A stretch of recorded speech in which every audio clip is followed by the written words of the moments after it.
Well, hey there, everybody. Welcome into Hail Yes, a Detroit Free Press podcast about University of Michigan athletics. I'm Michigan writer Tony Garcia, joined by Big Ten insider Reiner Sabin and our producer and editor Andrew Burkle. The reason I say hey there in that jovial sort of sing-songy way is this is an emergency podcast episode. This was not expected. However, Juwan Howard is out as basketball coach at the University of Michigan after 5 years. So we got to talk about it. The second coaching change in 60 days, but that's another thing for another time. His tenure finishes at 82 and 67 overall. Reiner, there were 10 games this year when he was recovering from heart surgery that Michigan played that technically do not go on his record. Let's get your overarching thoughts before we really dive into this show, which is really pretty simple. It's 3 questions. What went wrong? Why did this happen now? And what is next? Reiner, your opening thoughts. Yeah, I just think it was probably inevitability in a lot of ways. I mean, certainly it seemed to be trending toward that direction that they were going to move on from Ward. I do think that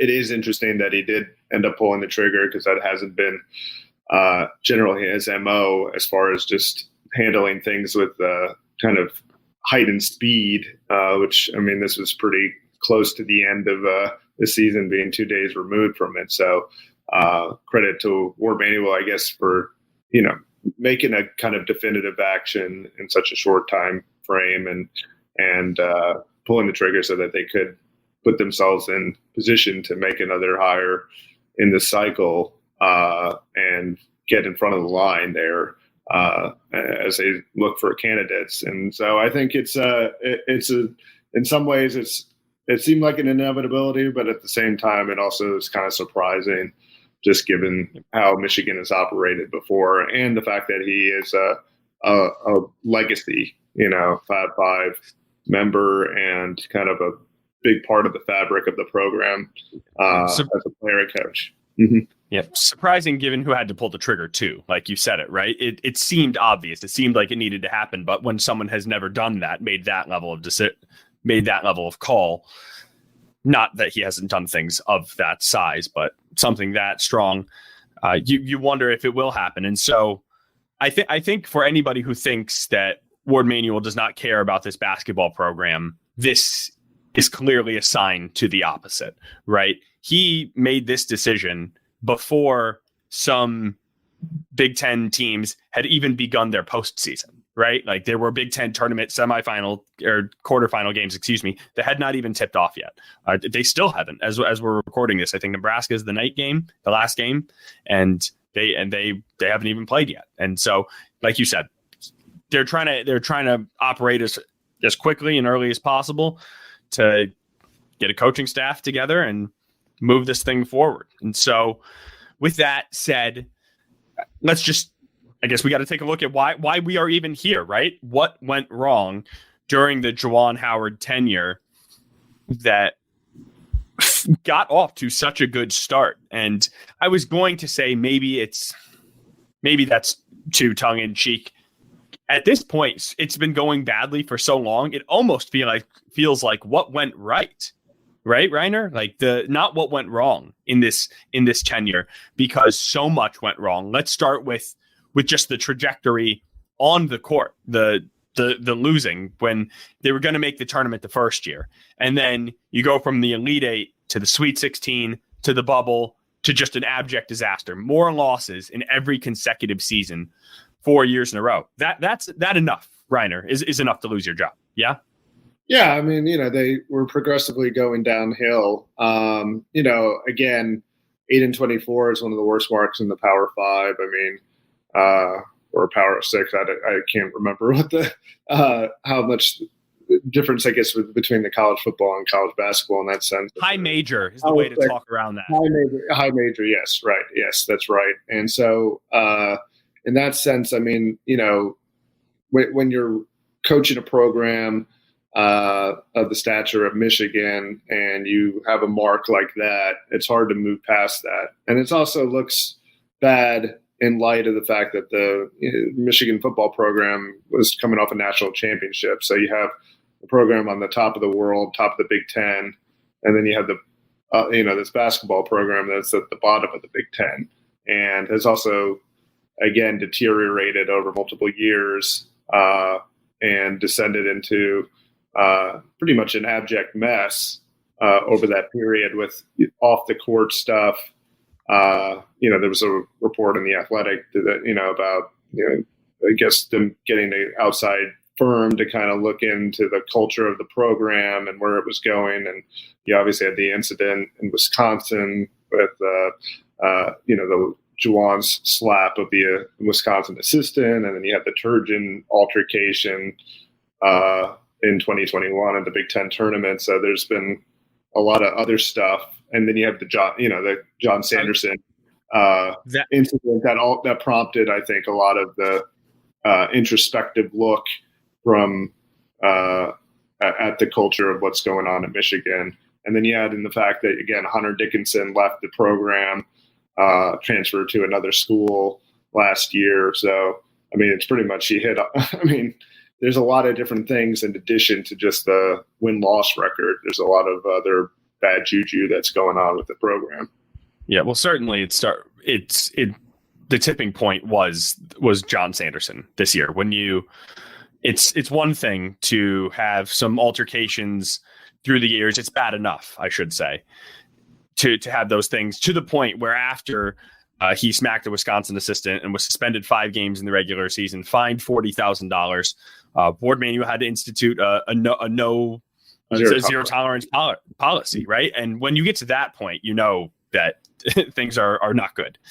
And then everything that comes out from this winter with John Sanderson in early December, which also sounds, frankly, we're not there. So it's hard to say these words, but I suppose I'll just say it kind of reeks of nepotism at points, right? When you enable Jet Howard a few years before to seemingly not care on defense or rebounding, and then this year, I think, and for the record, I think Jet was actually very nice, very polite, and relatively introspective last year, and Jace has been a 2-time captain. I mean, it's not the teams you want to captain, but he is a leader. He is very polite. He has answered some tough questions. He has been the voice when other people would not be, even though he's not a role player, right? So I'm not trying to disparage Jay. So when I heard what he had done and the way he talked to a trainer, I was frankly pretty surprised, because that is not the young man who he's shown to be. And then when Sanderson comes at him, as the story goes, and says, "Hey, you don't talk to professionals this way." And then you got Juwan coming in to come to bat. Like, would he have done that for another player? I'm not sure. And so it's just that there are many levels to it. And the cherry on top of it is, it's not that John Sanderson, who is a 15-year staffer, who, I mean, is famous for Camp Sanderson, right? These things over the summer that transforms these under recruited players into these bigger, stronger frames, the Duncan Robinsons and the Karis LeVerts, who are these skinny people and then become NBA multi-contract guys. He's gone, and he's not just gone. He went to a Big Ten rival. I can promise you Illinois has benefited already in 48 hours and will continue to from that arrival. And if that wasn't enough, his son is a top 50 recruit in the class of 2026. And you had an inside track when your recruiting is already not going well. And Illinois was one of the early Power 5 schools in on Jonathan Sanderson, his son from Saline, who was a guard at Saline. And them in Indiana, I think, are the 2 Big Ten schools who've already offered him. Let me tell you right now, he's playing at Illinois. So, I mean, just you name it, right? Well, I mean, yeah. I mean, excluding the John Sanderson stuff, though, I mean, it was, there was also the roster construction aspect of what was going on. I mean, not really being able to manage the transfer situation well at Michigan, understanding the roadblocks that are in place there and such, and obviously with Caleb, Love and Terrence Shannon Jr. and it's been tough for Michigan to kind of progress when you are dealing with these like, well, is he joining the program or is he not joining the program? And so you've got a lot of uncertainty there that's introduced, and you look like you don't have a full grasp on the program as a whole, just from an optics standpoint. I think that probably also trickles down to how the players view things, because they're like, hey, we're about to get this guy, and the coach says we're going to get this guy, and then we're not getting this guy. Like, what are you doing? Like, how do you not know this? And how can you, why are you creating this expectation that's ultimately not met? And so I think that also creates a lot of uncertainty amongst the players themselves. And I think, that you got a sense of that when you talk to them about that, just even in a microcosmic sense during the game. Like, they didn't always seem to know what they were doing. Those are good points, Reiner. But it's funny, the difference, I think, sometimes between optics and reality. And it goes to show that everything can work against you, because I was of that same belief, right? That when you got a Terrence Shannon and Caleb Love, these guys you mentioned, and you're getting to the finish line, and then it's like, you have to know, you have to have done your due diligence, and you can't get blindsided and then get caught with your pants down, so to speak, right? You have to know. However, someone very close to the program, I had a conversation with just about a month ago or so, and I asked them that question, and they were talking about how quickly these portal things move, right? And you just don't have the benefit of the doubt. They find out that Caleb Love wants to come there. They're moving. They're scrambling. They're doing all their other due diligence on him. They're not going to say, oh, hey, we are like, you know what? Hold on. Let's make sure you're going to get in academically. They're like, oh yeah, bet. Absolutely. We want you. And then that happens. So whoever that, so that's really the only thing that the only argument that I give Juwan, because he did the job to land them. Terrence Shannon was coming here. Caleb Love was coming here. That is not his fault. And this entire tenure could look different if they had been able to make it here. But if ifs and buts were candy and nuts or whatever, right? And so that's not how it happened. And that will be a problem of whomever is in the future. But I think Andrew wanted to get in here about that as well. Yeah, just kind of speaking to the transfer portal in general and kind of what went wrong. That's kind of the question we're asking, right? Like, at the time, it's funny because I remember going to like the beginning of this show, we were talking about Hunter Dickinson, and we thought at the time, because Michigan had just beat St. John's, we were like, was this a addition by subtraction type situation? But now in hindsight, I just can't stop like asking myself the question, like, would Juwan Howard still have his job if Hunter Dickinson had not left and gone to Kansas? Because say what you want about Hunter Dickinson, but a player of his caliber, especially with that scoring ability, raises the floor of a basketball team, if nothing else. He might limit your ceiling a little bit. And, you see that from time to time, if can't against, even with Kansas, people, you get them in ball screens and stuff, and it's kind of game over. But this team wins at least 15 to 16 games if Hunter Dickinson is on this team. And if that happens, does Juwan Howard still have his job, you guys think? Because I think he does. He does, because then you can say the Hart situation, right? We had a weird off season and a down year or a couple of down years. If you're bubbly, if you're fighting and you're getting close to landing some of these guys from the portal, right? And let's say Connie Roots does come in. I mean, really, also the recruiting is kind of unacceptable. He had to do some other things better that he just didn't do. But I think, given who Ward is, yeah, absolutely. I really genuinely believe when we talked to Ward Manuel at the end of January and the day Sharon was hired, Reiner, you remember? And he's like, look, I mean, and he's comparing it to Jim Harbaugh's situation in 2020 and the external factors and all these things. I actually think he believed that. And I think at the time he really was leaning towards bringing Juwan back. But when everything, just the catastrophe that was the end of the year, 19 of 21 losses, 9 straight to finish it, almost all of them by double digits. Just, yeah, there were times where they like had spurts of energy. And I was talking about it with Sean Windsor, even in the Big Ten tournament, right? There's just Doug McDaniel airball to 3. You got Terrace Reed going like this, like, hey, chin up. And like Namari falls down one time, and Terrace Reed and Doug McDaniel both run to him to pick him up. They're down double digits in the second half when that happened, by the way. So there's still like little things that I'm kind of looking for. I'm like, had they quit, but you could see really largely the body language of the season. They had just quit. I didn't mean to completely sidetrack that, but Reiner, back with Andrew's thought, do you think he would have had another year?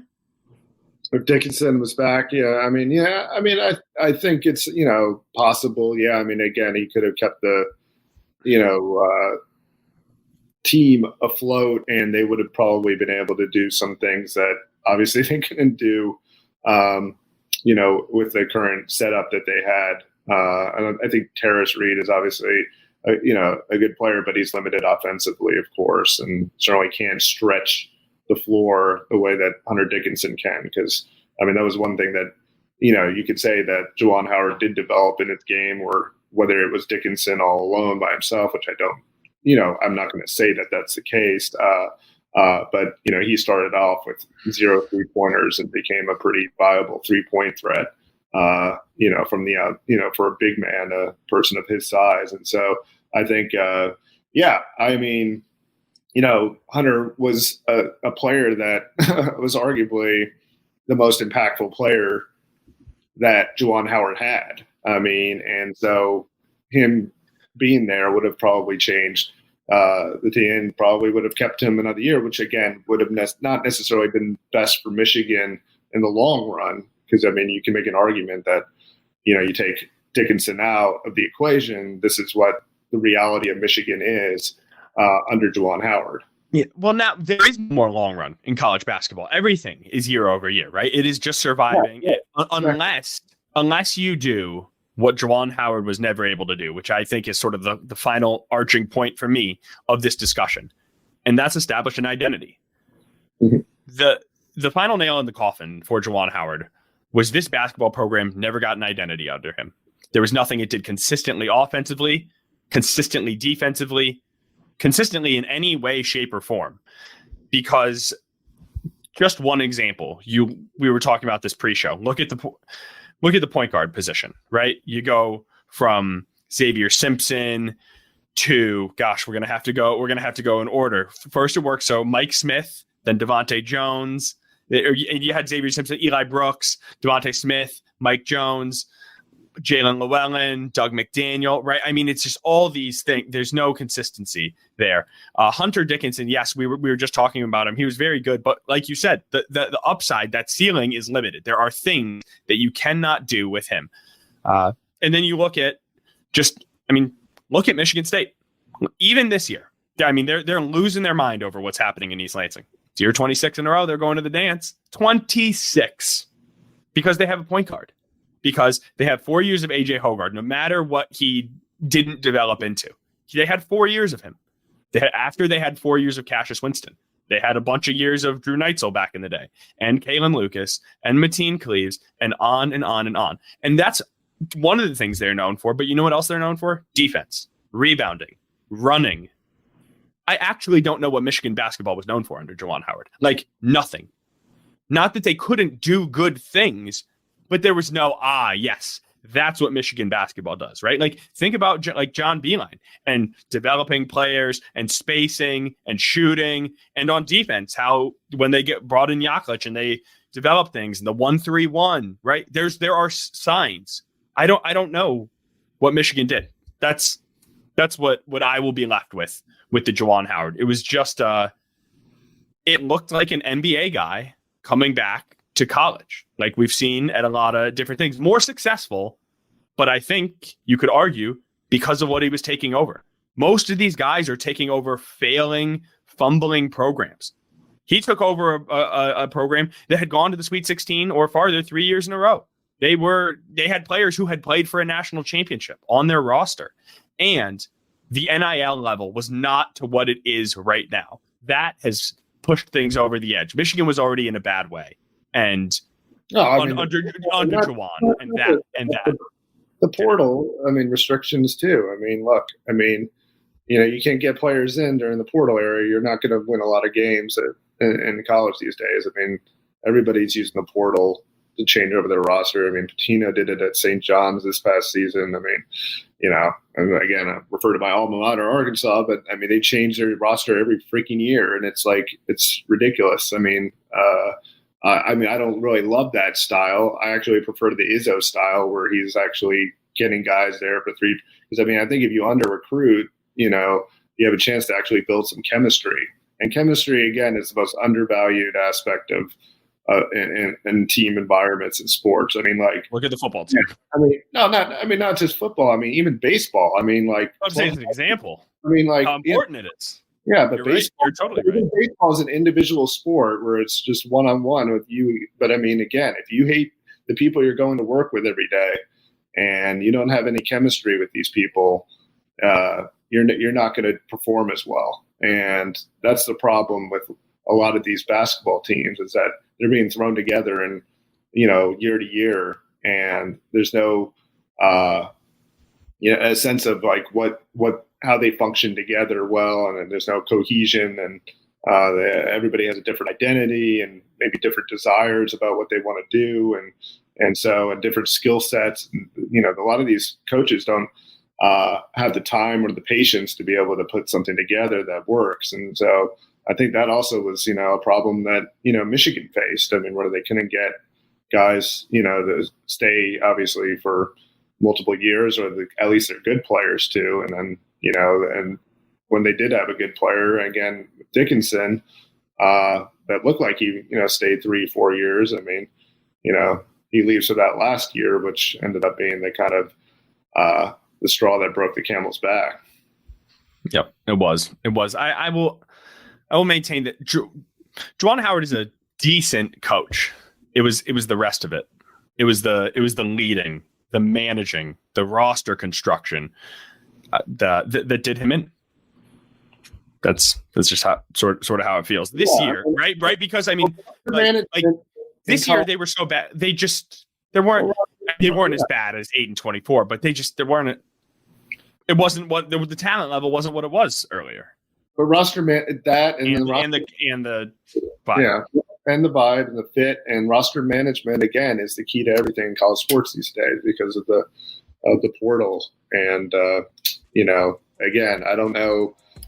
And I think that's going to be part of the evaluation as far as Warren Manuel going forward. I mean, when he finds a coach, it's going to be philosophically, how can you work within the constraints at Michigan to get a better coach? Or to get better results, I should say. That's what we're going to talk about next. We just got to take a little quick break first. So don't go away.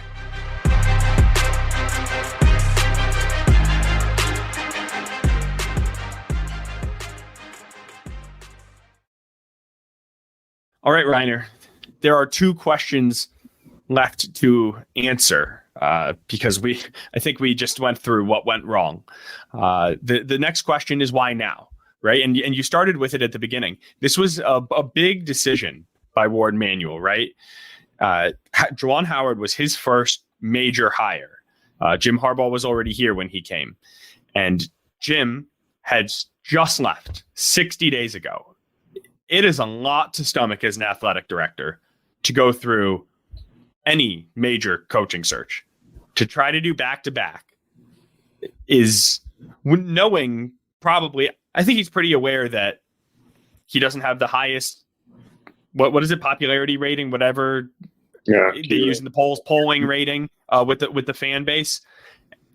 Maybe this was trying to get himself some points. Maybe he just felt it was the right decision, the necessary decision. Why did he do this now, Reiner? Because we spelled out there were moments before he could have done this. Yeah, I mean, he could have done this before. I don't think he would have. I mean, I think he was going to try to let it play out to the very end and give, Juwan Howard the best chance possible. But I think, probably the fan support got to such a point, or the lack of fan support that, and probably the disgust amongst the alumni and such. I mean, he even had, former players calling out the program, too, on social media and elsewhere. So I think it's, Nick Stauskas. And so, I mean, I think, it was probably kind of a compilation of different factors. I mean, where, he just kind of was getting more and more evidence and more feedback that this was a move that he had to make. So he finally did it. But I mean, this is not going to be as easy as of a transition, because I mean, it seemed like Ward Manuel, the only person he was considering for the football opening was Sharon Moore. Here, there's no viable candidate on staff, so he can't look internally and try to fill it. And it's probably going to be hard to fill with a Michigan man or anybody who's got ties to the program right now. So, I mean, he's going to have to go outside, and that's going to actually require some serious research and legwork to kind of find a candidate that, again, can work within the constraints that Michigan presents. Yeah, and we'll get there. We'll get there because I have actually already written and have a piece up on Freep.com right now about 5 of the top options, or 5, I think, viable potential options who are at least worth a phone call and seeing. But we'll discuss that in just a moment. But as far as the reason for now, Reiner, I think another reason is, when you look at, yes, we just talked about it, all the turnover and year over year that's around college basketball. But there are some years where it's like, we just didn't have it this year. And if we can hold on to most of these guys, next year will be better. There was not the continuity or the direction. This was just really a 1-year blip, and next year they're going to flip it all around, right? If you look at who is really coming back, like if Juwan Howard had returned, right? Like when you're trying to make the argument to get him to return, who was going to come back? Let's say Doug McDaniel, but probably not. I think he transfers. There's been a lot of smoke about him potentially transferring, maybe somewhere closer to the home, DMV. So that's an option. Then you got Olivier Kamwa, who's gone. Jalen Wellen, out of eligibility. Terrence Williams, Namari Burnett, both just went through senior day ceremonies, and they could come back, don't seem likely to. So it really leaves Terrace Reed Jr. as the best player, who when I spoke to them in the locker room the other day, right, and kind of gauging, right, Will Cheddar, I don't know, Doug McDaniel, I don't know, and everyone was really just, that's for another time. And that's not what people even said. I mean, that's not even what some people have said the year before, right? When you have seniors in the Fiesta Bowl locker room, some are saying already saying nah, like this isn't how we're going out. Like, just it was a completely different vibe. Everyone was so over it, so ready to be done, so ready to turn the page. So there was nothing that looked like, oh well, at least we got this coming next year. Yeah, I mean, they don't have a great recruiting class either. I mean, there was not like any kind of 5 top 50 players that are coming in, and you have this amazing class that would spell or suggest that there's going to be some imminent turnaround and rebirth of the program. So, I mean, they weren't really, killing it on the recruiting front. They certainly didn't seem to have the best talent even this year, or the guys that are coming back don't seem like they're necessarily difference makers outside of maybe Terrace Reed, like you said.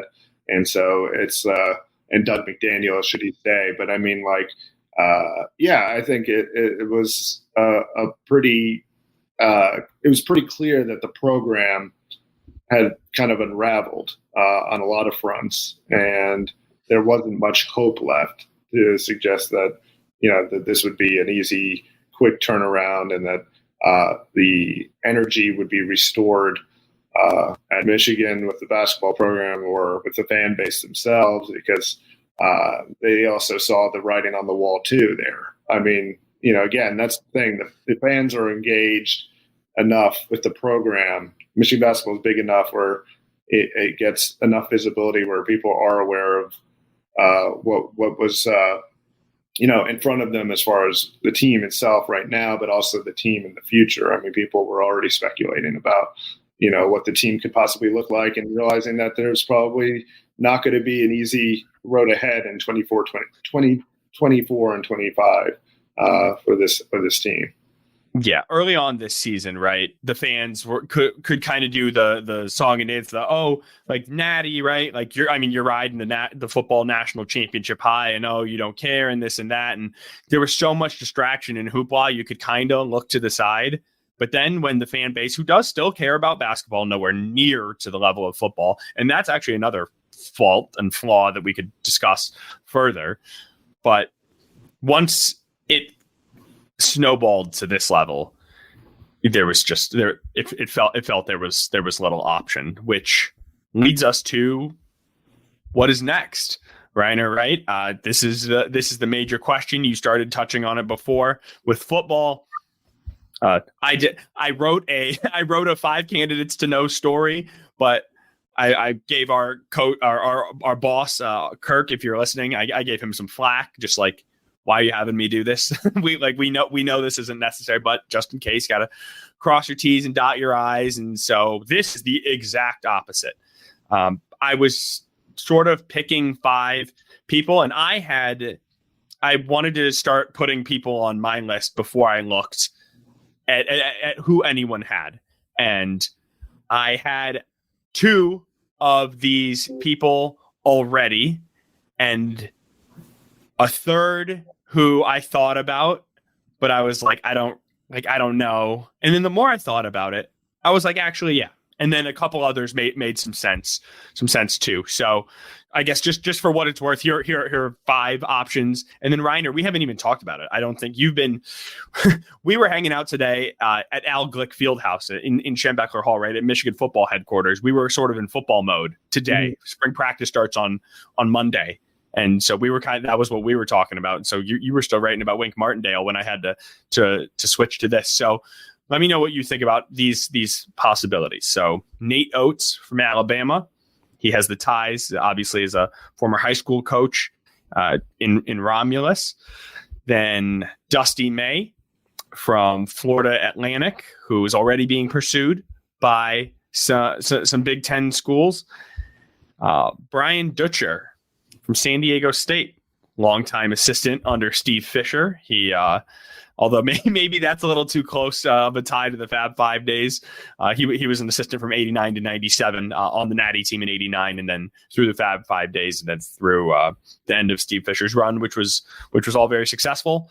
TJ Otzelberger from Iowa State, that his name was not one of the ones I had, but I just saw it on every list, and I thought it would be doing a disservice if I didn't put it on mine too, right? Just because he is a very hot candidate right now. Like you're hearing his name around. There's a little bit of Midwest ties there, just sort of like being from Milwaukee and Wisconsin Whitewater, some things like that, but not a ton.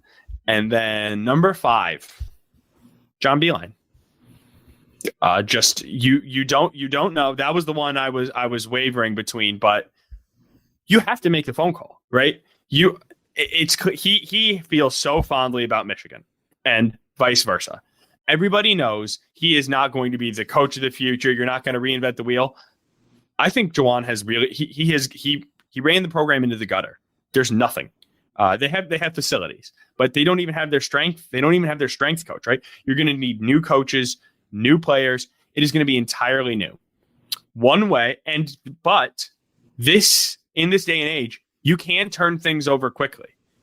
Why not maybe as a sort of a stopgap, if you don't really if there's not that real option, or the guy you really wanted goes somewhere else, it could be, hey, John, 2 years, 3 years, get us some momentum again. I mean, you could already argue he deserves a statue. Then, I mean, they'll be chiseling it when he's back here. I don't know. It's like the Matthew McConaughey commercial. Sometimes you got to go back in order to go forward. Yes, he's just so cool driving that car. Just John. Someone should Photoshop John Beilein's face onto Matthew McConaughey driving that car. That's great. That is good. People get on that stuff so fast. You know what I mean? I never actually understand how people make memes. Dude, I don't know. I know. Reiner, that's up your alley, right? I think you could just whip that up for us. Okay. But before we derail ourselves, did any of those names do anything for you, or make sense? Do you see why? I mean, I can see Dusty May mostly. The other some of the other candidates. Let's Nate Oates. Why not Nate? I put him at the top of my list. That's I think he has prohibitive buyout, and also I think he's got a pretty decent situation at Alabama with the way it is set up for him there. It seems like he's got a pretty strong rapport with the athletic director, Greg Byrne. The other, Dutcher, he's kind of tied to, again, that era of the Fab Five. And also I think that there's some bad blood, I guess, after that whole situation. Plus he's in San Diego and he's already been able to go to the Final Four there. So, it's possible that he feels like he can just be set and doesn't have to deal with the headache of the Michigan fan base and everything else. Because he did just get a 5-year extension in March. I was grasping at straw. I know they're not perfect. And then Beeline, I just think, again, I don't think he liked the way the college game is going. I certainly don't think he probably likes the way it's gone, even since he left, with the advent of NIL and the transfer portal and everything else that he would have to deal with.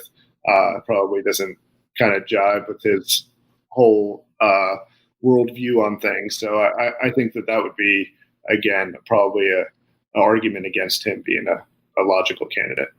As a logical candidate, as like a real long-term candidate, right? But like think about in sort of a wing. And this is not some, like, you can't just be like a hokey with Michigan basketball, right? Like you have to make sure that it looks like you're taking it seriously, right? But like it's the same vibe that Wink Martindale sort of gave off, right? Like that grandfather, like very paternal, like wise, sage sort of thing. I think you could use something like, and that's how you pitch it to him, right? Like, John, like, we're not expecting you to go hammer the recruiting trail, right? Like maybe get someone from your old staff to come back, and maybe some new. His son is young and up and coming at Siena or something. I know he's a head coach. Maybe he doesn't want to do this. Maybe you can set him up in line for that sort of thing. Maybe I should have put him on this list. Damn. Maybe John would just be like, Are you kidding me? like just laugh when he got the phone call. But I think it's worth considering. But either way, the timeline is going to be a bit funky because a lot of these guys, presumably they would be considering would still be in March, right? We're in mid-March right now. You're supposed to be still playing. Decisions aren't supposed to have already been made, but that might throw a wrench in this as well. But Reiner, I would expect a decision in relatively short order. I would imagine not much more than a couple weeks. Yeah, I don't think you wanted to drag much further than that. Obviously there's going to be moves made. Of course, again, some of it may be contingent upon like how far some of these guys go in the tournament. There might be a deal in place. It just won't be announced for a while, or again, a lot of business used to get done at the Final Four too, back in the day, and I think things have moved up obviously because of the portal and all of that, and with the windows and such, and just the tampering that is pretty rampant in college athletics these days. So it's, but I don't think, again, you can take the short view there. You're going to have some losses via the portal. It's just natural. And so you can't be worried so much about that. You got to get the hire right. And so it has to be somebody, again, who fully understands the working environment that Michigan and the constraints that you have to deal with, again, because of the portal and the transfer credit issue, and also just, the NIL situation too. I think you don't want a guy going in who's not fully aware of the stuff that he's going to have to deal with. Again, in a normal, school, you can change over the roster year to year pretty quickly, but here it's a little bit more difficult, especially given the fact that a lot of these people are going to be undergrad transfers, and that's been the big bugaboo for Michigan. They're limited to 1-year players or graduate students, essentially. Yeah, essentially. Freshmen and grad students usually that are the types of players that they typically pull out of the portal. So it's it'll be interesting to see how they navigate that coaching search and who are the names that are interested in Michigan basketball, because on surface it looks like a championship level program, and it has been historically, where you can win a championship here and go to the Final Four and such. But in this new environment, a little bit more challenging, I think. And it will need to be looked at from all sides. A very big hire here to come for Michigan basketball. That'll do it for the Juwan Howard era, which started with so much promise and ended really worse than could be imagined. The most losses ever in a season. The first time finishing in last place in the Big Ten since 66-67. Seemingly no path forward for next year as far as turning over this roster, as we talked about. You mentioned the recruits, Christian Anderson and Fat Brooks, the two who have signed on the dotted lines, neither top 100 consensus. Connie Roos from IMG, 6'7" forward. He is like top 35 guy. He's verbally committed. You got to imagine that's now done for whoever was coming. So just nothing positive. Issues off the court, on the court, physically, off the court, almost physically. An upset fan base. Just the program imploded. It was in the best place it had ever been under John Beilein, and now it's back at square one. So Board Manual, everybody's looking at you to get this hire right. So thanks, Reiner, for hopping in here in the middle of all your other work to record this emergency podcast. Thanks, Andrew, for hopping in the middle of your work to do this as well. Thanks also to our editor-in-chief, Nicole Avery Nichols, our executive editor, Anjanette Delgado, sports editor, Kirkland Crawford, and audio engineer, Robin Chan. I'm Tony Garcia. Next, you will hear from us will be sometime this upcoming week. Spring football practice begins. We just met with Kirk Campbell, the new offensive coordinator, Wink Martindale, the defensive coordinator. They were both fun to talk to. Wink, Wink's a funny guy. And they're getting it going. Pro Day next Friday. So lots more to come on Hail Yes. Thanks for listening. Talk to you then.